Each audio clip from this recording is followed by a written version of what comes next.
Kedatangan peserta Student Mobility Universitas Ubudiyah Indonesia gelombang ke-7 yang terdiri atas mahasiswa dan pendamping Universitas Ubudiyah Indonesia ke Kampengpet Ratjabat University Thailand disambut langsung oleh Presiden Kampengpet Ratjabat University, Profesor Dr. Prayanuh Prompasit PhD pada Kamis 11 Juli tahun 2024. Student Mobility merupakan salah satu program unggulan UUI yang telah diselenggarakan sejak tahun 2023 dan sekarang sudah memasuki gelombang ke-7 dan bertujuan memperkaya pengalaman akademik dan budaya mahasiswa melalui partisipasi dalam kegiatan internasional. Pada hari pertama kunjungannya, peserta Student Mobility UUI disambut jamuan makan malam bersama dan setiap peserta dikalungkan bunga sebagai penghormatan.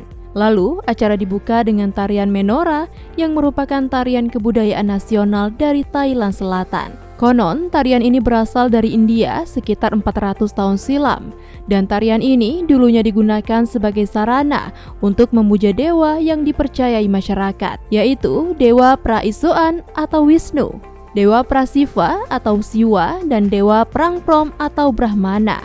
Biasanya, tarian Menora diadakan ketika ada acara start diansip atau upacara penghormatan untuk keluarga yang sudah meninggal. Selain itu, tarian Menora memiliki klon, puisi yang didialogkan oleh para penari saat menari.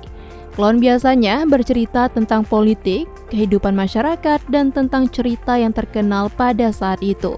Usai persembahan tarian Menora, acara penyambutan dilanjutkan dengan sambutan dari perwakilan kedua universitas dan presentasi profil Universitas Ubudiyah Indonesia kepada seluruh sivitas akademika Kampengpet Ratjabat University. Ketua Kegiatan Student Mobility Universitas Ubudiyah Indonesia, Sahbainur Rezeki SSTMKM, mengatakan itu adalah kesempatan UUI untuk memperkenalkan kampus ke kancah internasional sehingga UUI dapat lebih dikenal luas di luar negeri. Sementara itu, Rektor Universitas Ubudiyah Indonesia, Profesor Edjang Dr. Marniati Mkes, berharap kegiatan Student Mobility dapat memberikan dampak besar kepada mahasiswa tidak hanya secara akademik, tetapi non-akademik sehingga mahasiswa Universitas Ubudiyah Indonesia akan dapat memiliki pengetahuan lebih dan mampu bersaing di tingkat nasional dan juga internasional.